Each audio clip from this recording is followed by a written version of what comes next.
Have you ever had a favorite band, sort of like a hometown favorite that nobody really knew about except you and a few select others, and then one day that band got their big break and made it out onto the mainstream, and you felt like, yeah, I was there before it all happened? I kind of feel like that today, because Goldman to refuse IPOs if all directors are white, straight men. Now, if you've been watching my channel for any period of time, you'll know I've done video after video after video about diversity and inclusion initiatives in corporate America, and elsewhere, to be honest.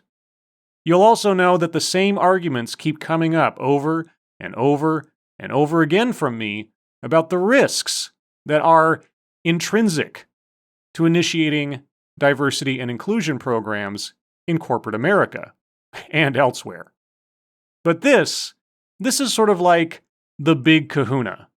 Goldman Sachs, one of the biggest banks in the world, has made it official. So let's go over the details as told by Bloomberg News. The era of the white, all-male board is coming to an end.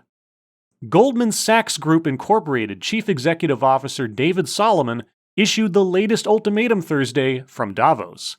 Wall Street's biggest underwriter of initial public offerings in the U.S. will no longer take a company public in the U.S. and Europe if it lacks a director who is either female or diverse. Asia is not yet included in the firm's new policy. The mandate is the latest in a series of signals that non-diverse boards and management are unacceptable. BlackRock Incorporated and State Street Global Advisors are voting against directors at companies without a female director. Public companies with all-male boards based in California now face a $100,000 fine under a new state law. Quote, "It's what big investors are looking for these days," unquote, said Fred Folks, a management professor at the Boston University Questrom School of Business. Quote, "If the board has all white males, that's a big negative," unquote. Goldman Sachs acknowledged that, quote, "diversity," unquote, has other meanings around the world, including in Asia, where racial dynamics are different and gender disparities are sometimes even more glaring. The company said in a statement Friday that it intends to eventually expand its board diversity mandate beyond the US and Europe. The corporate board has become a rare bright spot for gender and racial diversity at the highest echelons of corporate America. Almost half of the open spots at S&P 500 companies went to women last year, and for the first time they made up more than a quarter of all directors. In July, the last all-male board in the S&P 500 appointed a woman. Still, new boards are less diverse. Among the top 25 IPOs by value each year from 2014 through 2018, 10 companies had no female directors, said Mally Garrow, co-founder and senior advisor to 2020 Women on Boards, an organization that pushes for the Russell 3000 index to have at least 20% women directors on its boards. Last year, Goldman Sachs was hired to underwrite WeWork's IPO, which only added a female director after its initial prospectus prompted criticism of its all-male board. Quote, "Starting on July 1st in the US and Europe, we're not going to take a company public unless there's at least one diverse board candidate with a focus on women," unquote, Solomon told CNBC Thursday.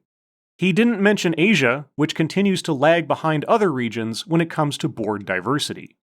Next year, the bank will raise the threshold to 2 diverse directors, which includes diversity based on sexual orientation and gender identity, Goldman said in a statement. The bank said the decision came after it learned more than 60 US and European companies in the last 2 years went public without a woman or person of color on the board. Goldman Sachs has 4 women in its 11-member board. Among the IPOs where Goldman Sachs was an underwriter over the last 2 years in the US and Europe, fewer than 10% currently have a board lacking a diverse candidate, the company said. Data was not available for the composition of those boards at the time of the IPO, the company said. Quote, "We realize this is a small step, but it's a step in the direction of saying, you know what? We think this is right. We think it's the right advice, and we're in a position also, because of our network, to help our clients if they need help placing women on boards, unquote, Solomon told CNBC. Quote, so this is an example of us saying, how can we do something we think is right and helps move the market forward, unquote. JP Morgan Chase & Company doesn't have a similar policy to the new Goldman Sachs rule, but since 2016 has had a director advisory service that works to help companies find diverse candidates for their board, the company said in a statement. Morgan Stanley did not respond to requests for comment. For now, Goldman's step is, quote, pretty amazing, unquote, said Boston University's Folks, who was previously a director at Panera Bread Company and Bright Horizons Family Solutions. Quote, it's a seismic change, unquote. So, to underscore just what has happened here, Goldman Sachs is now officially a racist and sexist organization. There's no two ways about it. They are not going to do business with companies who do not adhere to their ideological perspective.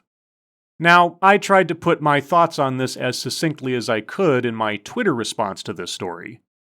So remember, companies, if you don't employ race and gender discrimination in your hiring and promotion practices, Goldman Sachs will employ race and gender discrimination in declining to do business with you.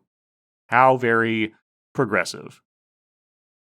Is there any other way of looking at this other than having a bag of cash dangled over the heads of independent companies or small businesses and said, we're not going to work with you unless you put someone on your board that makes us feel better about how you look to us?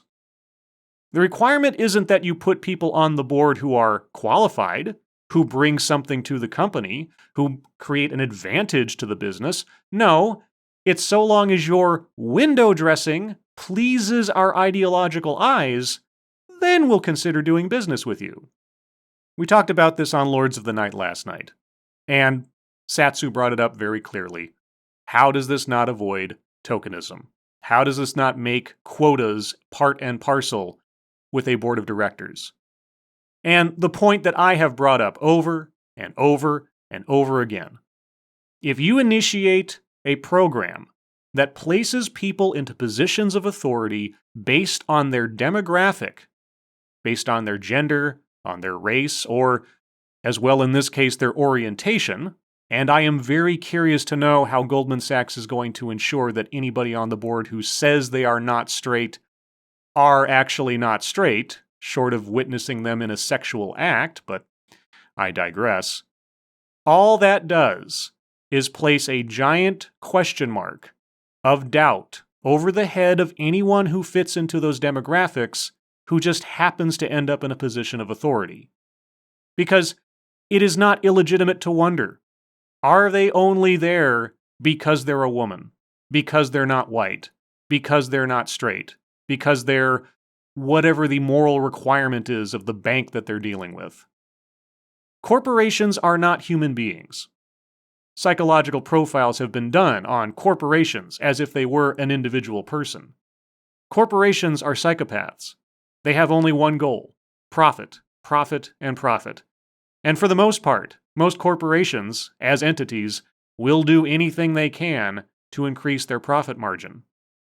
No corporation worth its salt is going to avoid working with Goldman Sachs if they have the chance to in coming to an IPO if all they have to do is insert someone of aesthetic pleasure onto their board of directors, just so the bank is happy and the bank can feel good about not being racist and sexist. What I've been talking about for the last 3 years, what I've been doing video after video on, yeah, it's not something off in the background. It's not something that's all subversive or something. It's not on the fringe. It's not just a couple of guys talking sort of casually or using couched language in some conference somewhere. No, now it's for real. Now this is a thing. Now this is racism and sexism. Institutional racism and sexism that is rearing its ugly head and is going to affect every major company in the country sooner or later. And the poison, the absolute poison this will inject into companies' morale, the absolute poison this will inject into any company who happens to step sideways on this and reach a legal peril as a result. As well, I am particularly curious to find out if there end up being any lawsuits brought against Goldman Sachs for, well, discrimination in their lending practices. Because I'm pretty sure this initiative of theirs violates the spirit of the law, if not the law itself, regarding discrimination in lending. The Equal Credit Opportunity Act and the Fair Housing Act work to prevent banks and lending institutions from discriminating against people seeking loans and financial assistance on the basis of race, gender, orientation, religion, etc. And this initiative of Goldman Sachs does exactly that. I don't know. Sounds a little illegal. Hell, it sounds un-American. I can only imagine where this goes from here. As always, thank you for listening.